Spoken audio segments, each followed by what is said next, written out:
প্রিয় পঞ্চম শ্রেণীর শিক্ষার্থীরা, এসব পড়াশোনা করি চ্যানেলের পক্ষ থেকে তোমাদেরকে অনেক অনেক অভিনন্দন। আমরা আজকে তোমাদের পরিমাপ অধ্যায়ের 118 পৃষ্ঠার ক্লাসটা করছি। ইতিপূর্বে অন্যান্য পার্টগুলো যারা দেখোনি, আমরা ভিডিও নিচে প্লে লিস্টের লিঙ্ক দিয়ে দিই, সেখান থেকে দেখে নেবে। তো ইতিপূর্বে আমরা মিটার নিয়ে কাজ করেছিলাম, যেটা দৈর্ঘ্য পরিমাপের একক ছিল। আজকে আমরা শিখবো ওজন পরিমাপের একক, যেটা গ্রাম দিয়ে করা হয়। তো সূত্রগুলো কিন্তু একই। যারা প্লে লিস্ট থেকে আসলে প্রথম পার্টটা দেখেছো, আমরা সেই পার্টটাই আজকে আবারও একটু গ্রামের সূত্রটা নিয়ে আলোচনা করছি। তো এই গ্রামটা হচ্ছে আমাদের ওজন পরিমাপের। এরপরে কিন্তু আমরা দেখো আয়তন পরিমাপের একক পড়ব, যেটা 120 পৃষ্ঠায় আছে, সেটা হচ্ছে লিটারে। তো মিটার, লিটার, গ্রাম সবগুলো সূত্র কিন্তু একই রকম। তো ওজন পরিমাপের একক হলো গ্রাম। তো এটাকে একক ধরা হয়। এর চেয়ে বড় একক আছে কিলো, গ্রাম, হেক্টোগ্রাম, ডেকাগ্রাম, আর ছোটর দিকে হবে ডেসিগ্রাম, সেন্টিগ্রাম, মিলিগ্রাম, এরকম। তো আমরা এরকম ছক করে শিখিয়েছিলাম যে এইটা ধরো যে কিলো, কিলো, এর পরেরটা হচ্ছে হেক্টো, হেক্টো, তারপরেরটা হচ্ছে ডেকা, ডেকা, আর এই মাঝখানেরটা আমরা তিনটা ধরেছিলাম, মিটার, লিটার, গ্রাম। এটা একটু বড় করে দিলাম, মিটার অথবা লিটার অথবা গ্রাম। তো এই মিটারের সূত্রটা আমরা দেখিয়েছিলাম প্রথম পার্টে, এবং মিটারের সমস্ত অঙ্ক আমরা করেছি। আজকে আমরা গ্রাম দিয়ে দেখবো। এরপরে 120 পৃষ্ঠায় গিয়ে লিটার দিয়ে করবো, একই কিন্তু সূত্রগুলো। তো এটা হচ্ছে আমাদের এই আজকে আমরা এটা গ্রাম হিসেবে করব। এরপরেরটা হচ্ছে ডেসি, ডেসি, এরপরেরটা হচ্ছে সেন্টি, আর সবচেয়ে ছোট হচ্ছে মিলি। অর্থাৎ আমরা যখন গ্রাম দিয়ে করব, এদের সবার নামের শেষে গ্রাম যুক্ত হবে। কিলোগ্রাম, হেক্টোগ্রাম, ডেকাগ্রাম, এটা গ্রামই থাকবে। এটা ডেসিগ্রাম, সেন্টিগ্রাম আর মিলিগ্রাম। আর মিটার দিয়ে করলে সবার নামের শেষে মিটার যুক্ত হবে, আর লিটার দিয়ে করলে সবার নামের শেষে লিটার যুক্ত হবে। প্রতিটা সূত্র কিন্তু একই। তো এখানে আমরা একটা জিনিস শিখিয়েছিলাম, সূত্র মুখস্থ না করে কিভাবে পারা যায়। দেখো, এক ঝাপ হলে একের পরে একটা শূন্য, তারপরে দুই ঝাপে একের পরে দুটো শূন্য, যতগুলো ঝাপ হবে একের পরে ততগুলো শূন্য হবে। তিন ঝাপে তিনটা শূন্য, চার ঝাপে একের পরে এক, দুই, তিন, চারটা শূন্য, পাঁচ ঝাপ হলে একের পরে এক, দুই, তিন, চার, পাঁচটা, আর এখানে সর্বোচ্চ 6টা পর্যন্ত ঝাপ আছে। তাহলে 6 ঝাপ হলে এক, দুই, তিন, চার, পাঁচ, ছয়। দেখো, আমি যদি কিলো থেকে মিলি ঘরে যাই, তাহলে এই ঘরটা বাদ দিয়ে ধরতে হবে, এক, দুই, তিন, চার, পাঁচ, ছয়। অথবা মিলি থেকে যদি কিলোর ঘরে আসি, তাহলেও এক, দুই, তিন, চার, পাঁচ, ছয়। আবার যদি কিলো থেকে ডেকার ঘরে যাই, তাহলে এখান থেকে দেখো এক ঝাপ, দুই ঝাপ, তাহলে একের পরে দুটো শূন্য। এটি কিন্তু সূত্র। আর এই দিকের যে এককগুলো আছে, এগুলো হচ্ছে বড়, আর এই দিকের গুলো হচ্ছে ছোট। যেমন ধরো, সেন্টি আর মিলির মধ্যে সেন্টিটা বড়, যেহেতু এটা এইদিকে আছে, আর মিলি হচ্ছে ছোট। এইদিকে মানে দুইটার মধ্যে যখনই কম্পেয়ার হবে, এই দিকেরটা বড়, এই দিকেরটা ছোট। তো যখনই একটা বড় এককের সাথে,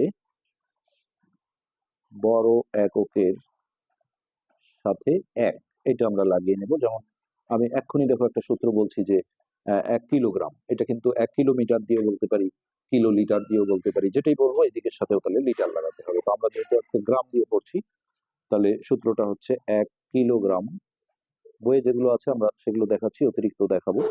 যদি প্রশ্ন হয় যে 1 কিলোগ্রাম সমান কত গ্রাম, তো সবার আগে আমরা দেখবো যে গ্রাম আর কিলোগ্রামের মধ্যে কিলোগ্রাম বড়। যদি তার সাথে এক থাকে, তাহলে ডাইরেক্ট আমরা এই জিনিসটা আগে দেখবো যে কিলোগ্রাম থেকে এটা হচ্ছে গ্রাম, তাহলে কয়টা ঝাপ হয়, এক, দুই, তিন। তাহলে তিন ঝাপ হলে একের পরে তিনটা শূন্য, অর্থাৎ 1000। তাহলে সূত্রটা দেখো, আমি শর্টকাটে লিখছি, এক কিগ্রা মানে কিলোগ্রাম সমান হচ্ছে 1000 গ্রাম। এই যে এইখানে যে সূত্রগুলো দেওয়া আছে, আমরা এগুলো কিন্তু বের করছি। এরপর আমাকে যদি বলা হয় যে হেক্টোগ্রাম, 1 হেক্টোগ্রাম সমান কত গ্রাম, তাহলে হেক্টোগ্রাম থেকে গ্রাম দেখো এক, দুই, হ্যাঁ, দুই ঝাপ, তাহলে দুই ঝাপে হচ্ছে একের পরে দুইটা শূন্য, অর্থাৎ 100 গ্রাম। এরপরে যদি ডেকাগ্রামের সাথে গ্রামের তুলনা করা হয়, যে 1 ডেকাগ্রাম সমান কত গ্রাম, তো ডেকাগ্রাম থেকে গ্রামে আসতে দেখো এক ঝাপ, তাহলে এক ঝাপ হলে একের পরে একটা শূন্য, অর্থাৎ 10 গ্রাম। ঠিক একইভাবে আমরা যদি হেক্টোগ্রামের সাথে দেখো গ্রামের সূত্র চাই, তাহলে এখান থেকে দুই ঝাপ, এটা আমরা দেখিয়েছি অলরেডি। আমি যদি কিলোগ্রামের সাথে ডেকাগ্রামের সূত্র চাই, দেখো, তাহলে 1 কিলোগ্রাম সমান তো ডেকার ঘরে আসতে এখান থেকে দেখো 1 2 2 ঝাপ, তার মানে 100 100 ডেকা গ্রাম। ঠিক আমরা এই পাশের গুলোর মধ্যেও বের করতে পারবো এবং ডাইরেক্ট কিলো থেকে মিলিও বের করতে পারবো। আমি যদি ডেসির সাথে জানতে চাই যে 1 ডেসিগ্রাম সমান কত মিলিগ্রাম, দেখো সবগুলো সূত্র তোমরা নিজেরাই বের করতে পারবে। 1 ডেসিগ্রাম সমান কত মিলিগ্রাম। তো সবার আগে দেখবো ডেসিটা বড় মিলি ছোট, তাহলে বড়টার সাথে 1 থাকলে ডিরেক্ট আমরা এটা ভাববো যে এই ডেসিগ্রাম থেকে মিলিগ্রামে যেতে 2টা ধাপ হয়, তার মানে এই 1 ডেসিগ্রাম সমান হবে 100 মিলিগ্রাম। তো এবার আমরা একটু ভিন্ন জিনিস দেখবো, সেটা হচ্ছে যদি ছোট এককের সাথে 1 লাগানো হয়। যেমন দেখো কিলো আর ডেকার মধ্যে এইদিকে ডেকাটা ছোট আর কিলো বড়। এখন আমাকে যদি প্রশ্ন করে 1 ডেকা গ্রাম সমান, এখানে মিটার দিয়ে বললেও যা হবে, লিটার দিয়ে বললেও তাই হবে, আমরা যেহেতু আজকে গ্রাম করছি ওজন। তো 1 ডেকা গ্রাম সমান কত কিলোগ্রাম, কিলোগ্রাম। তো সবার আগে দেখতে হবে যে এখানে কিলোটা বড়, এখানে আমরা দেখছি যে ছোট এককটার সাথে 1 লাগানো আছে। তো এই বিষয়টাই হবে জাস্ট 1 ভাগ, এটা হবে দেখো ডেকা থেকে ডেকাগ্রাম থেকে কিলোগ্রামের ঘরে যেতে এটা ডেকা এটা কিলো, 1 ঝাপ 2 ঝাপ, হ্যাঁ, তার মানে 1 ভাগ 100। তাহলে সূত্রটা দাঁড়াবে 1 ডেকাগ্রাম সমান 1 ভাগ, এই ভাগগুলো আমরা এইভাবে বাই করে দেব কিলোগ্রাম। তো এটা ভাগ করলে একের পরে যতগুলো শূন্য থাকে এটা ডান দিক থেকে তত ঘর পর দশমিক দিলেই ভাগ করা হয়ে যায়। তাহলে 2টা শূন্য ছিল, 1 ঘর 2 ঘর, এই দশমিক দিলাম, সামনে একটা শূন্য দিলাম, এত কিলোগ্রাম। তো এই জিনিসটা মাথায় রাখতে হবে যে ছোট এককের সাথে 1 থাকলে এই বিষয়টাই হবে, কিন্তু 1 ভাগ এই যে এটা দিতে হবে। আমরা আরেকটা দেখাই, আমাকে যদি প্রশ্ন করা হয় 1 সেন্টিগ্রাম, 1 সেন্টিগ্রাম সমান কত ডেকাগ্রাম, তাহলে দেখো সেন্টি ছোট, এর সাথে কিন্তু 1 দেওয়া হয়েছে। তো সেন্টি থেকে ডেকার বাড়ি যেতে দেখো 1 2 3 3 ঝাপ, 3 ঝাপে হচ্ছে একের পরে 3টা শূন্য অর্থাৎ 100, কিন্তু এটা 1 ভাগ 100 এইভাবে লিখতে হবে। হ্যাঁ, এত ডেকাগ্রাম। সেন্টি থেকে ডেকা, তাহলে 1 2 3, হ্যাঁ 3 ঝাপে তাহলে হচ্ছে 3টা শূন্য, সরি একের পরে 3টা শূন্য। সেন্টি থেকে ডেকা 1 2, এটা সহ ধরতে হয় 1 2 3। তো এটাকে আমরা যদি দশমিকে আনি তাহলে এখানে 3টা শূন্য আছে, ভাগ করলেও একই হবে। এইটার ডান দিক থেকে 3 অঙ্ক পর দশমিক দিতে হবে, তাহলে 1 2 3 দশমিক, সামনে একটা শূন্য দিলাম, এত ডেকাগ্রাম। এইভাবে বের করা যায়। তো এই অঙ্কগুলো আরেকটা জিনিস মাথায় রাখতে হয় যে একক পরিবর্তনের ক্ষেত্রে, এটাও আমরা আগে বলেছিলাম, বড় এককে ছোট এককে প্রকাশ করতে হচ্ছে যে গুণ করতে হয়। যেমন নর্মালি দেখো ঘন্টা আর মিনিটের মধ্যে ঘন্টা বড়, ঘন্টাকে মিনিট করতে গেলেও কিন্তু আমরা 60 দিয়ে গুণ করি, আর এখানে আমরা যেটা সূত্র সেটা দিয়ে গুণ করব। আর উল্টোটা যখন হবে যে ছোট এককে বড় এককে প্রকাশ করতে ভাগ করতে হয়, যেমন মিনিটকে ঘন্টা করতে গেলে 60 দিয়ে ভাগ করতে হয়। তো আমরা একটা বাস্তব প্রমাণ দেখাই। এখানে দেখো কিলো বড় ডেকা ছোট। এখন আমাকে যদি বলে 3 কিলোগ্রাম, অঙ্ক করতে কিন্তু এটা প্রয়োজন হবে যে একে ডেকাগ্রামে প্রকাশ করো। তখন আমি চট করে দেখো এই ছবিটা একে কিলো হেক্টো ডেকা, তাহলে এখান থেকে কিলো থেকে ডেকার বাড়ি যেতে 1 2 2 ঝাপ, 2 ঝাপ হলে 100, একের পরে দুটো শূন্য। আর যেহেতু বড় এককে ছোট একক করছি, জাস্ট আমরা 100 দিয়ে গুণ করে দিলেই এটা ডেকাগ্রাম হয়ে যাবে, ডেকাগ্রাম। তো এইটা গুণ করে আমরা পাবো 300 ডেকাগ্রাম। আর যদি উল্টো হয় যে ধরো 500 সেন্টিমিটার দিয়ে একে আমাকে বললো যে এটা সমান কত মিটার, অর্থাৎ আমাকে মিটারে প্রকাশ করতে হবে, তখন আমি দেখবো এই সেন্টি থেকে মিটারের বাড়ি যেতে 1 ঝাপ 2 ঝাপ, তাহলে একের পরে দুইটা শূন্য হবে 100। কিন্তু সেন্টি যেহেতু ছোট, মিটার যেহেতু বড়, তাহলে ছোট এককে বড় একক করতে ভাগ করতে হবে, অর্থাৎ আমরা সরাসরি একে 100 দিয়ে ভাগ করে দেবো। এইভাবে ভাগ দিতে পারো। তো এটা ভাগ করার সাথে সাথে মিটার হয়ে যাবে, এটা ভাগ করলে হবে 5 মিটার। এই বিষয়টা কিন্তু আমাদের অঙ্কগুলোতে প্রয়োজন হবে। তো এইখানে নিচে কিন্তু এই সূত্রগুলো দেওয়া ছিল, আমরা সমস্ত এগুলো কিন্তু অলরেডি আমাদের আলোচনা শেষ। 1 ডেসিগ্রাম সমান যদি বলা হয় কত গ্রাম, তাহলে দেখো এই যে ডেসিগ্রাম এটা, গ্রাম এটা, তো ছোট এককের সাথে যেহেতু 1 দেওয়া হয়েছে, এই যে 1, তাহলে এখানে 1 ঝাপ 10ই হবে, কিন্তু 1 ভাগ 10, এই যে যেটা দশমিকে আনলে এটা হবে।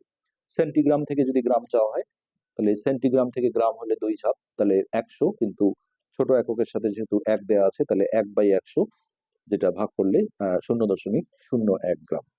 মিলিগ্রাম থেকে যদি গ্রাম চাওয়া হয়, মিলিগ্রাম থেকে গ্রাম, তাহলে ছোট থেকে বড়, এটা তাহলে এখান থেকে 1 2 3 3 ধাপ, তার মানে একের পরে 3টা শূন্য, অর্থাৎ 1/100। ছোট এককের সাথে 1 থাকলে এরকম ভাগ করতে হবে, তারপর এটা ভাগ করলে এই এই জিনিসটা আসবে এত গ্রাম। ওকে, এগুলো সবগুলো সূত্রই কিন্তু আমরা যেভাবে দেখালাম তোমরা নিজেরাই কিন্তু এগুলো বের করতে পারবে। 1 কিলোগ্রাম সমান 10 হেক্টোগ্রাম, 1 ডেকাগ্রাম সমান 10 গ্রাম, মানে যখনই বড় এককটার সাথে 1 থাকে তখন এইখান থেকে হেক্টর বাড়ি যেতে কয় ধাপ হয়, একের পরে ততগুলো শূন্য দিলেই হয়ে যাবে। তো এইখানে আমরা হচ্ছে নিচে এই 118 পৃষ্ঠার নিচের অঙ্কগুলো করি। একটি চালের বস্তা 25 কেজি আছে, এই এককে প্রকাশ করতে হবে হেক্টোগ্রাম, অর্থাৎ কেজি মানে হচ্ছে কিলোগ্রাম। তো কিলোগ্রাম থেকে আমরা দেখো হেক্টোগ্রাম করব। এই যে এটা হচ্ছে কিলো আর হেক্টো হচ্ছে এটা, তাহলে এক ঝাপ হলে 10 হয়। আর বড় একক থেকে যেহেতু ছোট এককে যাচ্ছে তাহলে 10 দিয়ে গুণ করতে হবে, আমরা আগেই বলেছি এটা। তো সিম্পলি একে যদি আমরা 10 দিয়ে গুণ দিই, 25 গুণন 10, তাহলে 250 হেক্টোগ্রাম। 1 প্যাকেট চিনি 500 গ্রাম দেওয়া আছে, এটাকে ডেসিগ্রাম করতে বলা হয়েছে। তাহলে দেখো গ্রাম, এই যে এটা হচ্ছে গ্রাম আর ডেসিগ্রাম এটা, তাহলে এটা বড় এটা ছোট, বড়কে ছোট, তাহলে গুণ করতে হবে। আর 1 ঝাপ যেহেতু, তাহলে 10 দিয়ে এটাকেও গুণ করতে হবে। তাহলে এই 500 কে আমি 10 দিয়ে গুণ দিলে যে 5000 হয়ে যাবে, 5000 ডেসিগ্রাম। এরপর 1 প্যাকেট লবণ 150 ডেকাগ্রাম, একে কিলোগ্রাম করতে হবে। দেখো ডেকা থেকে, এই যে এটা ডেকা, ডেকা থেকে কিলো, তাহলে ছোট থেকে বড়। ঝাপ কয়টা হচ্ছে 1 2, 2 ঝাপ হলে একের পরে 2টা শূন্য, অর্থাৎ 100। কিন্তু এখন যেহেতু ছোট এককে বড় একক করা হচ্ছে, তাহলে 100 দিয়ে আমাকে ভাগ করতে হবে এটাকে। তাহলে এই 150 ভাগ 100, তো এখানে একটা শূন্য কেটে দাও। আর 15/10 করলে এটা একের পরে যেহেতু একটা শূন্য, ডান দিক থেকে 1 ঘর পর দশমিক, অর্থাৎ সমান দিয়ে 1.5 কিলোগ্রাম। এইভাবে কিন্তু দ্রুত করা সম্ভব। এরপর আছে কেজি, 1 প্যাকেট আটা 2 কেজি, কেজি মানে কিলোগ্রাম, একে ডেকাগ্রাম করতে হবে। তাহলে এই কিলোগ্রাম থেকে ডেকাগ্রাম 2 ঝাপ, আর বড় থেকে ছোট 2 ঝাপ মানে 100, আর বড়কে ছোট করলে গুণ করতে হবে, অর্থাৎ এটাকে আমাদের 100 দিয়ে গুণ করতে হবে। তাহলে 2 গুণন 100 সমান 200 ডেকাগ্রাম। আমরা কিলোগ্রাম থেকে হচ্ছে যে ডেকাগ্রাম করলাম। এরপর দেখো 50 গ্রাম, 1 প্যাকেট মশলা, এটা মিলিগ্রাম করতে হবে। তো এইটা হচ্ছে গ্রাম, মিলিগ্রাম এটা, তাহলে এখান থেকে ধরো এই ঘর বাদ দিয়ে 1 2 3, 3 ঝাপ হলে একের পরে 3টা শূন্য, 1000। আর এই দিকটা যেহেতু বড়, বড়কে ছোট, তাহলে গুণ করতে হবে, একে আমরা 1000 দিয়ে গুণ দেব। তাহলে এই হলো 1000 দিয়ে গুণ করলে 5 × 5, আর এদিকে 3 আর একে 4টা শূন্য, 1 2 3 4, এত মিলিগ্রাম। এই ছিল আমাদের 118 পৃষ্ঠার ক্লাস। আজকে এ পর্যন্তই। পরবর্তী পাঠ দেখার আমন্ত্রণ রইল। ধন্যবাদ।